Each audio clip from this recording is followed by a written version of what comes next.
That cloudy Tuesday afternoon, the hospital was quieter than usual. It was one of those days when the sound of heart monitors seemed to mark the rhythm of a story no one knew was being written. I was on duty in the inpatient ward when I saw Donna Irene for the last time. She was sitting at the edge of the bed, her feet almost touching the floor, with her gaze lost in the infirmary window. There was a strange calm about her, as if she had already made peace with something no one else understood. She had been admitted a few days earlier, complaining of abdominal pain and mild disorientation. The exams showed nothing alarming, just signs of natural aging, and perhaps a silent sadness that couldn't be translated into numbers or medical reports. Her family, like so many others, visited rarely. Only her granddaughter Julia seemed genuinely concerned, a girl with dark eyes and quick words, who held her grandmother's hands tightly during every visit, as if trying to keep her from slipping through her fingers. On the day of her discharge, there was something strange in the air. Donna Irene got dressed by herself, refused breakfast, and told the aide that it was time to go. When I entered the room to hand her the documents, she smiled in a way she never had during her stay. It was a calm smile, almost resigned. She gave me an envelope and said only, "If you ever need it, you'll know who to give it to." I stored it in my locker, thinking it was just a thank you note. I didn't even open it. I never imagined that, years later, that envelope would become central to something that would make me question reality itself. She walked through the hospital corridors, unaccompanied. We said someone should come pick her up, but she insisted she knew the way. It wasn't uncommon for more lucid patients to leave on their own. And that day our team was short-staffed. We simply recorded the discharge time and continued with the routine. None of us, not me, not reception, not security, noticed that she never actually exited through the main gate. Hours passed, and only that night did we realize something was missing. The bed was reassigned the next day. No family member called, no police report was filed. Julia appeared 2 days later, distraught, asking if her grandmother had really gone home. We told her yes. We showed her the signed discharge form, but she swore her grandmother had never returned home. We thought she was confused, that maybe Donna Irene had left and disappeared on her own. It happened. But there was something in the girl's eyes, as if she knew more than she was saying. Time passed, and with it came forgetfulness. Donna Irene's file was archived along with countless others. The envelope stayed in my locker, an uncomfortable memory I had no courage to throw away or open. It was as if opening it would force me to face a truth I wasn't ready to hear. Somewhere inside me, I knew that story wasn't over yet. The hospital corridors changed, and so did the staff. Many of those who were on duty that day had retired or been transferred. Julia never came back, and Donna Irene became a drifting memory, one of those that haunts us every now and then during a quieter midnight, or when bed 212, the one she occupied, stayed empty for longer than usual. 6 years later, Julia returned. She was no longer the teenager from before. She was more mature, but there was a deeper emptiness in her, like someone who had learned early on that the world can swallow the people we love. She arrived at reception, asking for her grandmother's medical record. She said she had found a letter at home, one with instructions pointing to the hospital. She said her grandmother spoke of something left behind. The receptionist, not understanding much, directed her to the records room. When I found her, Julia was sitting on the floor, surrounded by dusty folders. The hospital had digitized most of the documents, but there were boxes that had never been catalogued. When she saw me, she recognized me immediately. It took me a few seconds to connect her current face to the girl from years ago. She asked me if I remembered Donna Irene. I simply nodded, and before I could say anything, she extended her hand and asked if I still had the envelope. I froze. How did she know? How could she possibly know about an envelope her grandmother had secretly given me, one that was never mentioned? My hands trembled as I searched the back of the locker, and there it was, intact, sealed, with my name on the front, written in pen with that small handwriting I hadn't seen since that shift. I handed it to her without saying a word. Julia opened it slowly, her eyes already filled with tears. Inside was a single folded sheet, a letter. It began with, "If you're reading this, it's because something went wrong." And with each line, the atmosphere around us seemed to tighten. Donna Irene's words didn't sound like those of an ordinary elderly woman. She spoke about hearing voices during the night, about being watched by someone who couldn't be seen, about a presence that had followed her long before the hospitalization. Then, she said the hospital wasn't just a place of healing, it was also a passage point. That some doors there never closed, and some hallways led to places not shown on the official floor plan. The letter ended with the sentence, "If my granddaughter returned here, it's because I'm still inside, but not like before." Julia dropped the sheet on the floor, pale. I couldn't speak, my whole body trembled. She stood up and asked if she could see room 212. I hesitated, but agreed. The bed was empty that day, and when we opened the door, the smell, a sweet, old perfume that no other patient used, it was there, hanging in the air, as if time had frozen. On the wall beside the bed, someone had written something faintly in pen. "I'm still here." But the room had been renovated 4 times since then. The paint was new. The walls had been sanded and repainted. There was no explanation for that writing being there. Julia fell to her knees, crying. I stepped back, as if it were a nightmare I had never truly woken from. From that day on, nothing was ever the same. Julia never returned to the hospital. Donna Irene's record disappeared from the archive. And the envelope, when I tried to store it again, was gone. The only thing left was the perfume in the air, which sometimes returned. Always at the same time. 2:47 p.m., the time of her discharge. No one else believed me. But I knew she had never really left. From that day on, routine never returned to normal. Room 212, once just one of the many anonymous beds in the hospital, began to carry a denser, almost aggressive silence. The staff didn't talk about what had happened with Julia, nor about what we found written on the wall. It was as if, by instinct of survival, everyone knew it was best to forget, but I couldn't. The perfume, the words, the feeling that something in that place had been irreparably broken. I kept working, pretending everything was fine, but with a lump in my throat every time I passed through the second-floor hallways. In the weeks that followed, some nurses began reporting small things. A monitor that turned off by itself. A medical record that disappeared and later reappeared on another floor. A name misspelled on the electronic panel, as if someone had typed it on their own.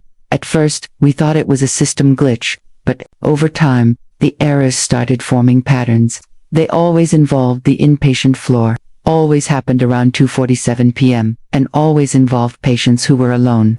As if that silent, invisible presence was searching for someone or something that had yet to be delivered. One day, arriving early for my shift, I found a folded piece of paper inside my locker. I thought it was a message from administration, but when I opened it, I saw a familiar handwriting. It was the same as Donna Irene's. The note simply read, "You forgot what you promised." Nothing else. No signature. No explanation. Just that, and it hit me like a punch to the stomach. I had never promised anything, or at least not consciously, but maybe, by accepting that envelope 6 years earlier, I had unknowingly accepted a pact. I started going through old records. I wanted to know what was so special about her case, but the digital system had nothing, not even her name. It was as if she had never been admitted there. I went to the physical records department, searched through the oldest boxers, but all the papers from the year she vanished were sealed on without any authorization stamp. That was unusual. No employee could explain it. The security guard in the area just said, "You're not supposed to mess with that," and that a previous supervisor had left strict orders about it before suddenly retiring. I tried to contact Julia, but the phone numbers in the system were outdated. I asked the front desk if there was any information, but her record had been removed. Even stranger, there was no log of her visit to the hospital that day. No entry, no access badge, nothing. And I began to wonder, had she really come back? Or had she, somehow, never left? The weeks dragged on. The incidents intensified. An elderly patient, admitted for hip surgery, was found standing in the middle of the hallway, saying she was looking for the white-haired lady, who promised to return.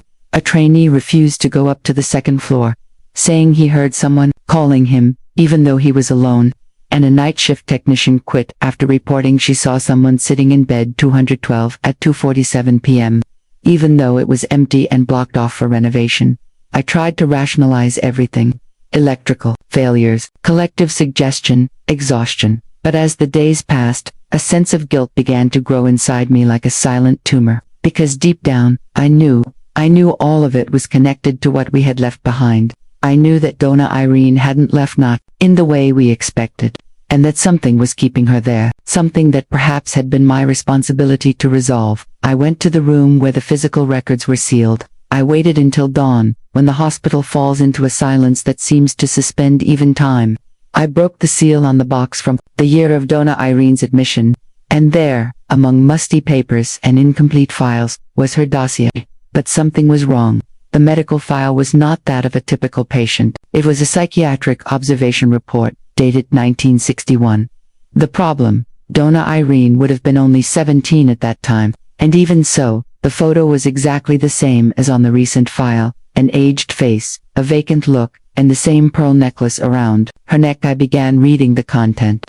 The dossier spoke of recurring delusions, auditory hallucinations, and a phrase she repeated every day: "If I leave before the time, everything starts again."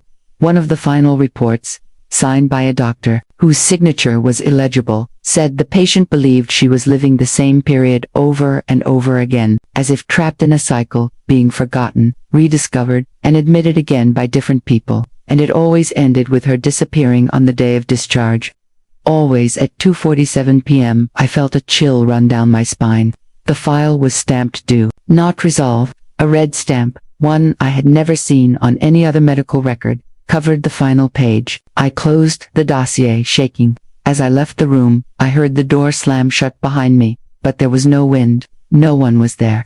And in that dark corridor, with the smell of old paper and mold, I clearly felt I wasn't alone, that someone was walking with me, or watching me from the shadows. I returned to my post and tried to act normal, but as I sat down, the infirmary computer monitor turned on by itself.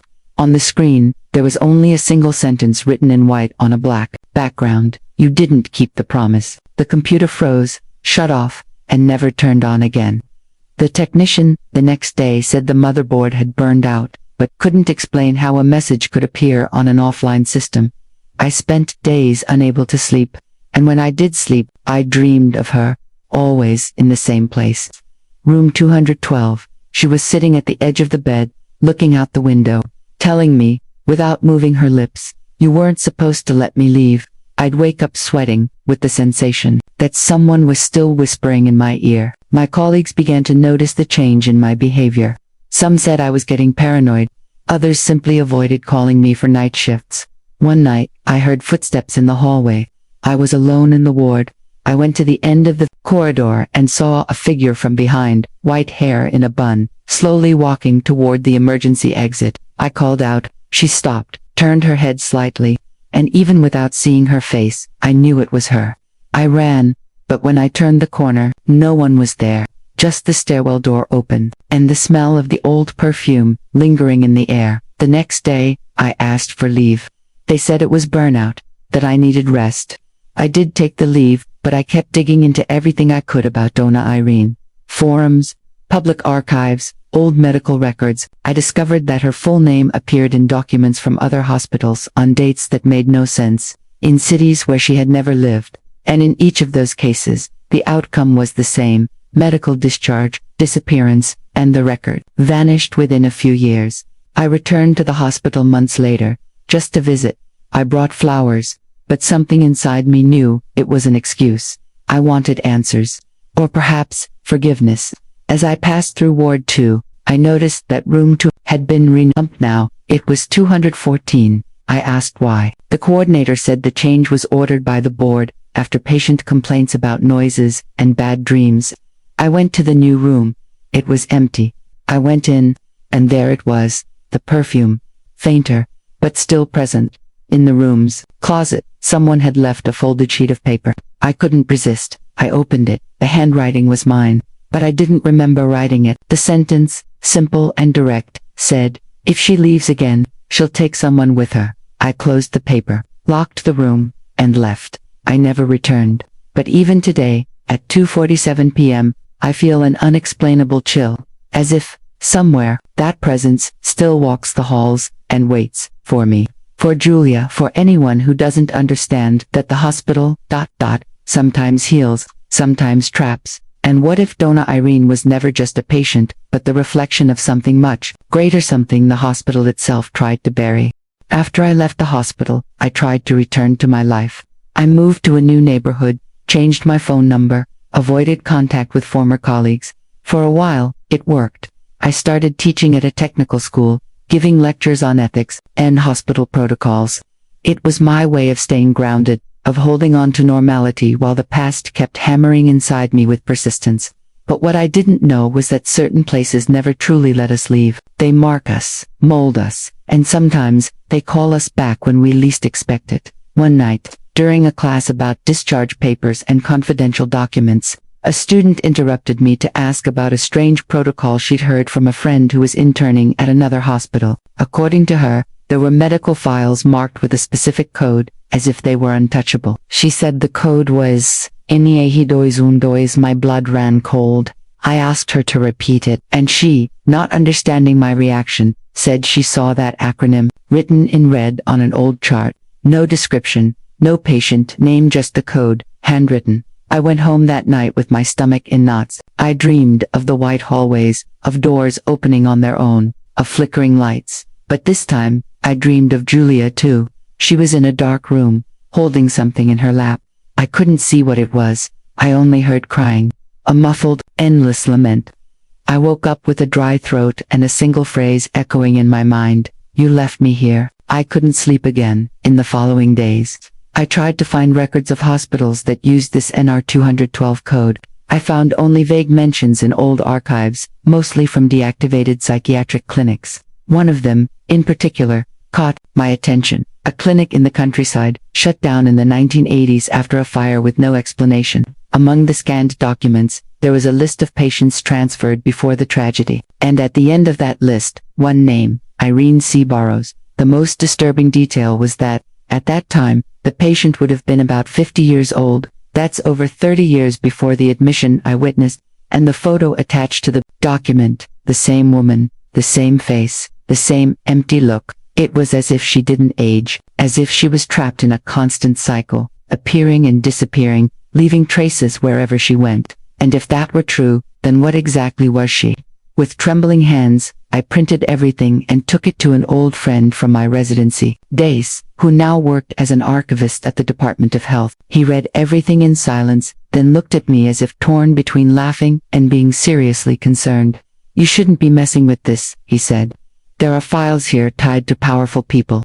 In some cases, we've learned to leave buried, I insisted. Showed him the documents, the coincidences. He didn't reply. He just took an envelope and handed it to me, saying, if you're going all the way, keep this with you. Inside was an old hospital ID badge with my photo and name. But something was off. The badge looked aged, like it was from decades ago. The material was the same used in the 1980s, and on the back, instead of my ID number, there was a date of birth. That wasn't mine. It was Irene's date of birth, and next to it, handwritten, was the word, replace.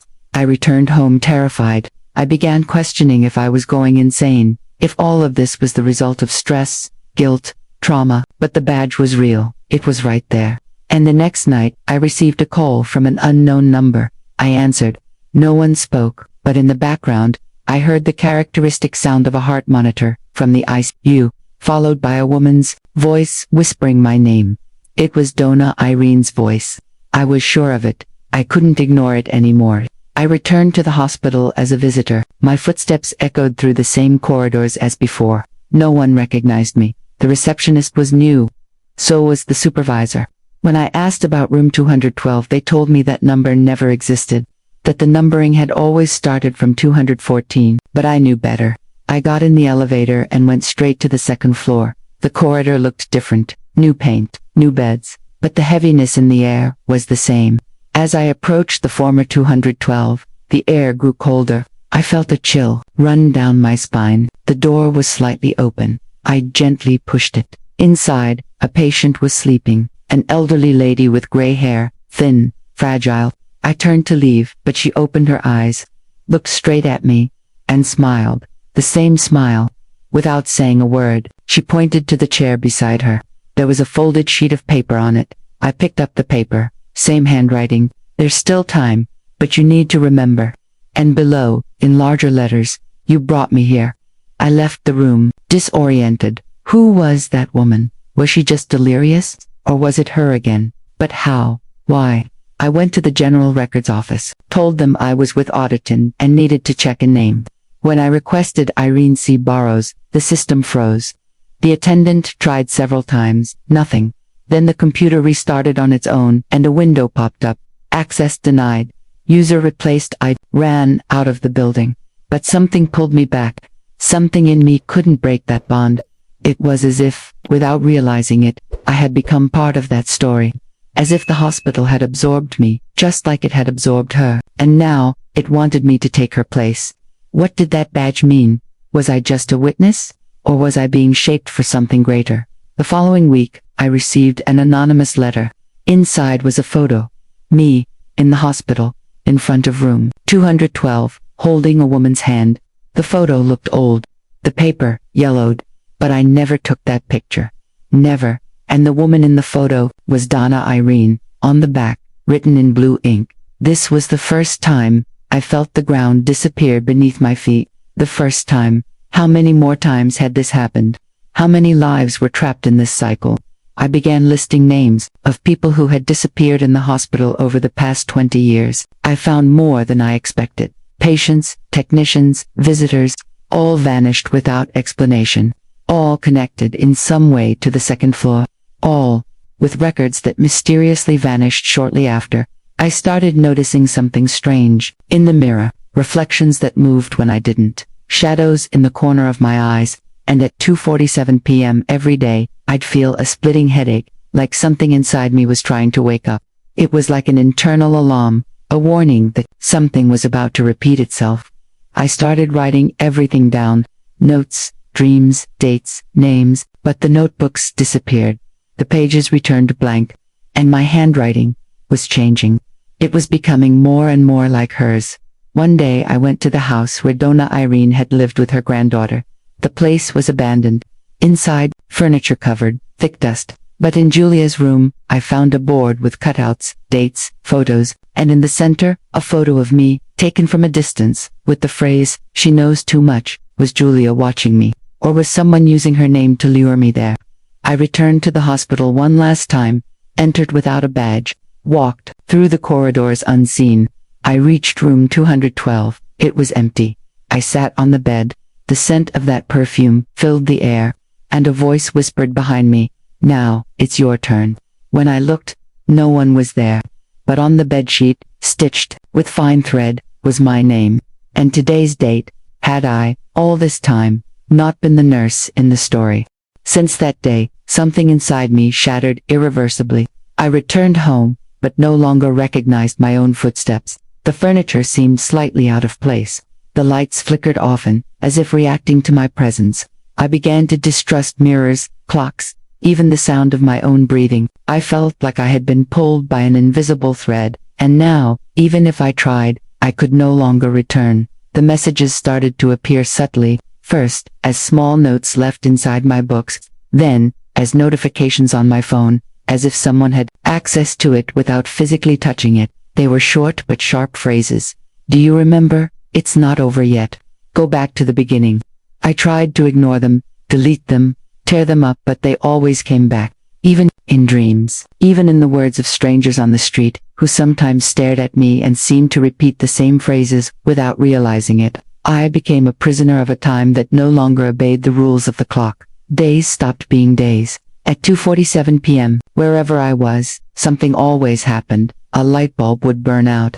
A bird would hit the window. A song would play on its own. It was the warning, the calling, the knock of a door that never fully closed, and I could no longer live outside this spiral. I began recording voice memos of myself, trying to hold on to some lucidity, but when I listened back, my voice sounded strange, slower, carrying an accent that wasn't mine. In one recording, I heard another voice layered over mine, as if someone was whispering on top of it, repeating old words in another language. I took it to a sound specialist. He analyzed it, eyes wide, and only said, "This recording was made in 2 separate moments, but on the same timeline."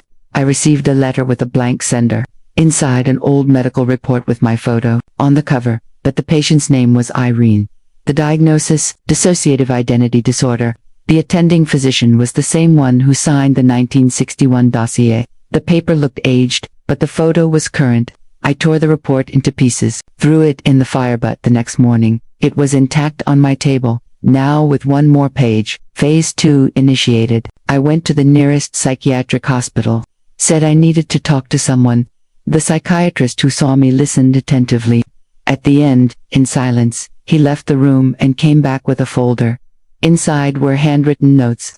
I didn't recognize the handwriting until I saw my name at the top of each page. But the handwriting was identical to Donna Irene's. I asked where he got it. He said, "It was delivered here in 1987 by a woman who looked very much like you."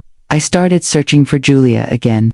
I went through records, social media, school files, but it was as if she never existed. No ID, no enrollment, no birth certificate. Even the neighbors from her old house said only a lonely old woman had lived there. I began to wonder, what if Julia was just a projection, an echo, something created by Donna Irene to draw me into this trap? I called my parents. I needed some proof of my identity. They answered, but didn't recognize me, said they had no daughter, that I must be mistaken, and hung up. Desperate, I went to the house where I grew up. Another family lived there. When I asked about myself, they said they didn't know anyone with that name. I showed them my ID, said, "That face, it's hers," and shut the door with fear in their eyes. I tried to access my bank account, blocked, documents, expired, professional license, non-existent. It was as if my presence was being erased, layer by layer. Only memory remained, and even that was beginning to fail. Sometimes I'd wake up not knowing what day it was. Other times, I didn't recognize my own reflection. My name, when written, felt unfamiliar. I tried writing Irene. My hand didn't hesitate. The handwriting came naturally, fluid, familiar. One morning, I woke up in a hospital bed. I didn't remember how I got there. A nurse entered and smiled at me. Her eyes seemed to recognize me. I tried to ask where I was, but she interrupted. "You're fine, Donna Irene. You'll be able to go home soon." I froze. I tried to get up, but was weak. I looked around and saw my name on the chart clipped to the headboard. Irene Baro San Desperat. I shouted there was a mistake. The nurse just stroked my hand and said, "Rest. You always say that at the beginning." I began to cry, and for the first time, I noticed something I'd never seen before. The hospital where I was admitted was the same one where I had worked, but it looked older, darker. The plaque on the wall read, "Founded in 1959. Everything was wrong. Days passed, or maybe weeks. Time no longer made sense. I started writing in notebooks, but the nurses said I wrote the same text every day, without realizing it. Disconnected words, jumbled dates, names that didn't make sense. One of them, however, appeared frequently. Julia Bay asked me who she was. I no longer knew how to answer. A doctor came to evaluate me. She looked into my eyes for a long moment, and said something that made me shiver. The cycles repeat until someone accepts the place. Then, she showed me a mirror. For a second, I swear I saw another woman's face reflected in mine. It was me, but not. It was her. And behind her, an open door, with an intense blue light, and a sound, the sound of a heart monitor, beating, slower with each passing second. That night, I dreamed I was back in the hospital, wearing the white coat, climbing the stairs to the second floor. But upon arriving in the hallway, all the beds were empty, except 212. When I opened the door, I saw someone sitting. It was me, older, white hair, vacant eyes, and when she saw me, she smiled, and said, "Now you understand, don't you?" I woke up sweating, but I was no longer in the old hospital. I was in a new wing, recently inaugurated. The nurse who came to check my vitals called me by my full name, but the name he said wasn't mine. It was another, one I had never heard, or maybe had forgotten. I asked him what year it was. He answered with a date, 10 years in the future. I was in shock. I asked for a newspaper, anything, but he just smiled and said, "You always ask that." I began to tremble. I went to the bathroom, looked in the mirror, and saw something I never thought I'd see. My own image, wearing an old badge, with the word "replace" on the back, and below it, the name, Irene. I tried to rip it from my neck, but there was no strap. It was fused to my skin, like a mark, a sentence. I ran into the corridor. But the room numbers changed as I passed. 209, 210, 211, 212, always 212. And the door, always slightly open. When I entered, it was empty, but on the bed, a new chart, with today's date, and the patient's name Julia. That S, when I understood. I was no longer the observer of the story. I was the link, the channel, the bridge that kept the cycle running. Donna Ideni, Julia, me. We were fragments of the same circle, switching roles as time forgot us. And now, maybe, it's someone else's turn to step in. But who will be the next to occupy bed 212? Unaware that they'll never leave.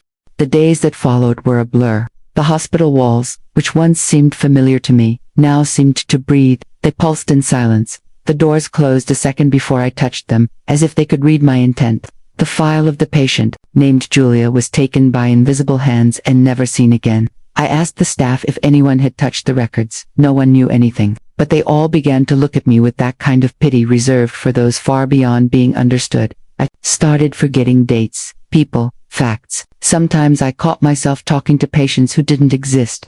Other times, I heard my coworkers calling me by names I didn't recognize. My reflections in the mirror no longer matched my movements.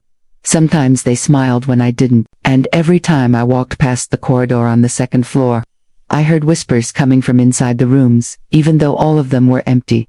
On one particularly quiet night, I decided to return to room 212.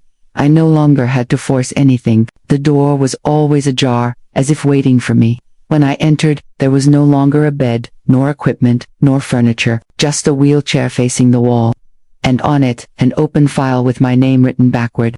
I sat on the floor and stared at that paper for hours. It was like a broken mirror. The words were there, but out of order, out of time, as if they had been written by a memory that was no longer mine. I began to realize I was no longer living in real time. Everything around me seemed either delayed or ahead. When they called my name, I was already answering. When something fell, I had known it before it happened. It was as if my body lived in the present, but my consciousness was trapped in an eternal echo between what was and what is yet to come. One night, I saw a new admission, a young woman with curly hair, dark eyes. I watched from afar. Her name, Julia, the same lost look. But she didn't recognize me. And when I passed her in the corridor, I felt like a mirror was cutting through my body. I asked the front desk about the companion. There was none. I asked the staff about her admission. They said she had arrived alone, no documents, no history, no origin. But she was calm, like someone who already knew what was coming. I went to her room. Yes, 212. Now restored. She was sitting on the edge of the bed, feet almost touching the floor, looking out the window. She smiled at me, and then said something that broke me inside. "You brought me back." I couldn't answer. My legs gave out. I sat in the chair beside her. She held out her hand. Inside, an envelope. Just like the one Donna Irene once gave me. Just like the one that vanished from my locker. I took it with trembling hands. "Before I could ask anything," she said, "it's not for you. It's for whoever comes next." That night, I had a vision. It wasn't a dream. It wasn't delirium.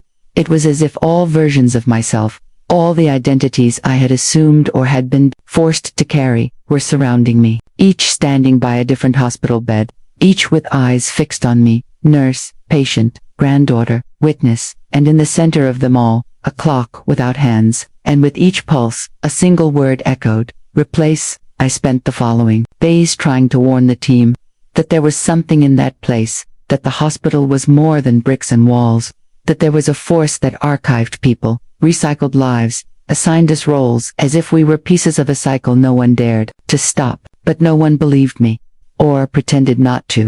Some even said, "You should rest. You seem very tired." One night, I found an old diary under my bed. It was mine, but written in handwriting I hadn't used in decades. It began with the phrase, "If you're reading this, it means you didn't escape." Each page was a repetition of events, as if everything was programmed to happen. And in each cycle, something was lost. Memory, face, function. It was as if we were being erased from the inside out. The security cameras started failing at 2:47 p.m. every afternoon, even with new equipment. When the technician came to inspect, He told me that at that time something interferes with the magnetic field, that they had already recorded distortions before. He joked, saying it could be the ghost of the ward, but his eyes weren't smiling. The next morning at breakfast, my tray came with a note. None of the staff knew who had placed it.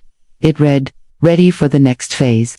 I looked up. The waiting room TV showed a news story about disappearances in hospitals across the state. One of the images showed the front of the hospital where it all began, and someone had circled and read the window on the second floor. I tried to run away, bought a ticket to another city, changed my phone, my documents, but the first ambulance I saw in the new place had the logo of the old hospital. The nurse who got out called me by name. I screamed, but he smiled and said, "You should have known by now. There's nowhere to go." I ran, locked myself in a hotel room, but on the bed, there was an envelope, the same one, always the same. I came to the conclusion that it doesn't matter where I am. I am room 212. I am the presence that moves through the halls, the one who watches, the one who repeats. Maybe I've become part of the hospital, or maybe it's become part of me. And the cruelest thing of all is knowing that I myself, at some point, accepted this. I don't know when, I don't know how, but I accepted. I write now, for the last time, hoping someone will read, that someone will notice the signs, that, upon seeing a patient with a blank file, or a nurse with a distant gaze, they'll understand there's something beyond the physical in a hospital's corridors, that time can coil like a serpent, and that people don't disappear because they vanish, but because they were replaced. The cycle doesn't end, it only changes faces. The name on the chart changes, the perfume changes, but the essence remains. Always someone who sees too much, who discovers what they shouldn't, who feels the presence when the world isn't paying attention. And then, that person disappears, and the world goes on, as if nothing ever happened. The hospital is full of echoes, voices of patients no one hears, stories that charts don't record, dates that repeat, rooms that were never built, yet appear on old blueprints, the closed wing no one remembers why. And always, always the same number, always the same name that appears, disappears, reappears. If you've read this far, maybe you're already feeling something, an unexplainable chill, a shiver when passing through a doorway. Maybe you've already seen a white-haired patient walking alone. Maybe you've smelled an old, sweet, light perfume. Maybe you've already walked past room 212, even while swearing it didn't exist. And if you have an envelope stored away, one you never dared to open, maybe now is the time, but know that once you do, nothing will ever be the same. Because what's inside isn't paper, it's memory, it's weight, it's calling, and if it reached you, it's because the next cycle has already begun. Who will occupy room 200? Once you forget that you were the previous patient, if you've made it this far, you've probably realized that some stories don't ask for answers, they simply continue. Leave your comment, share what you felt, and if something caught your attention, write it down, document it, before it disappears. Subscribe to follow the next stories while there are still records left to tell.